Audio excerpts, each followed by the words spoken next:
Hi hello welcome back to our channel. నేను మీ సాధన. ఈరోజు మన రెసిపీ వచ్చేసి మేతి పూరి అండ్ మటర్ కర్రీ. చాలా బాగా వచ్చింది.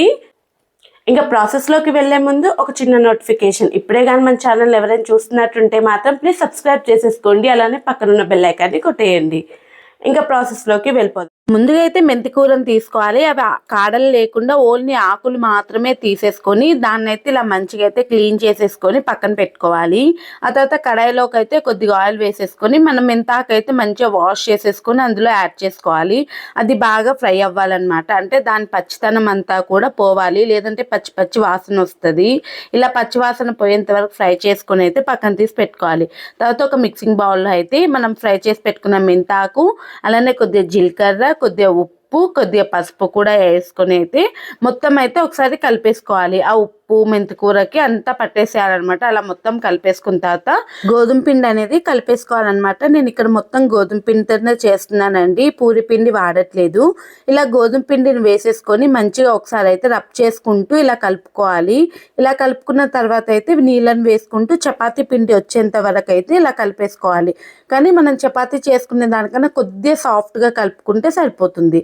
లాస్ట్లో కొద్దిగా ఆయిల్ వేసేసుకొని ఇంకొకసారి మంచిగా కలిపేసుకొని వీడియోలో చూపించినంత మెత్తగా అయితే కలిపేసుకొని అయితే ఇంకా పక్కన తీసి పెట్టుకోవాలి. తర్వాత అయితే ఇంకా ప్రాసెస్ చూసేద్దాం కర్రీ కోసం. తర్వాత కడాయిలో కొద్దిగా ఆయిల్ తీసేసుకొని అందులో అయితే కొద్దిగా జీలకర్ర, పచ్చిమిర్చి వేసుకొని సన్న తరి పెట్టుకున్న ఉల్లిపాయలని కూడా వేసేసుకొని ఇలా మంచి ఫ్రై కానివ్వాలి. ఉల్లిపాయలు ఎక్కువ ఫ్రై అవ్వనక్కర్లేదండి, కొద్దిగా మంచిగా మెత్తబడిపోయి ఉంటే సరిపోతుంది. ఇలా ఫ్రై అయిన దాంట్లో కొద్దిగా కరివేపాకు కూడా వేసుకొని ఫ్రై చేసుకున్నాక టమాటోల్ని కూడా సన్న తరిగి వేసేసుకొని అది కూడా బాగా ఫ్రై అయిపోవాలన్నమాట. అంటే దగ్గరకు వచ్చేసేయాలి. దగ్గరకు వచ్చిన తర్వాత పచ్చి బఠానీ, ఇప్పుడు మంచి సీజన్ కదా అండి, పచ్చి బఠానీని వేసుకుంటున్నాను ఇక్కడ నేను. బఠానీని వేసేసుకొని ఇంకొకసారి బాగా కలిపేసుకొని మూత పెట్టేసి అయితే మంచిగా అయితే ఫ్రై కానివ్వాలి. తర్వాత అయితే ఒక బౌల్లో కొద్దిగా వాటర్ తీసుకొని ఒక 2 టేబుల్ స్పూన్ దాకా శనగపిండి వేసుకొని ఇలా లంప్స్ లేకుండా కలిపేసుకొని అయితే పక్కన పెట్టుకోవాలి. తర్వాత మన బఠానీ అయితే మంచి కుక్ అయిపోయి ఉంటుంది అనమాట. అందులో కొద్దిగా పసుపు, కారం, అలానే కొద్దిగా ఉప్పు, కొద్దిగా ధనియా పౌడర్ కూడా వేసేసుకొని ఒకసారి అయితే మంచిగా కలిపేసుకోవాలి.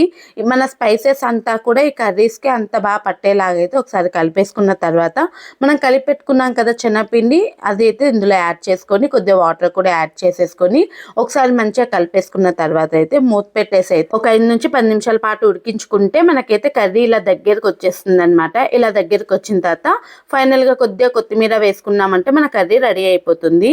తర్వాత అయితే మన పూరి పిండిని అయితే ఇలా అయితే చిన్నగా అయితే చిన్న పీసెస్ లా తీసేసుకొని పూరీలాగా ఒత్తేసుకోవడమే.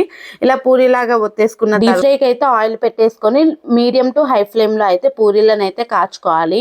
చూడండి, ఇలా వన్ సైడ్ ఇలా ట్యాప్ చేస్తూ ఉన్నాము అని అంటే మన పూరి అనేది పొంగుతూ ఉంటుంది అనమాట. ఇలా పూరి పొంగింది అంటే మన పర్ఫెక్ట్ పూరి వచ్చినట్టే కదా. ఇంకా మిగతా పూరీలు అన్నిటినీ కూడా ఇలానే ఫ్రై చేసేసుకోవాలి. ఇలా ఫ్రై చేసుకున్న దాన్ని అయితే ఒక సర్వింగ్ బౌల్లో తీసుకొని మనం రెడీ చేసి పెట్టుకున్న మటర్ కర్రీతో తింటే మాత్రం సూపర్ టేస్టీగా అయితే ఉంటుంది. ఎప్పుడైనా మీరు ట్రై చేశారన్నది కామెంట్ చేయండి. Puri and next matar curry సూపర్గా ఉంది.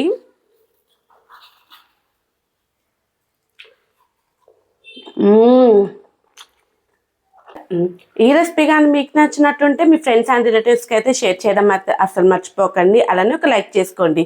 ఇంకొక వీడియోతో ఇంకొక రెసిపీతో నేను మీ ముందుంటాను. Signing of.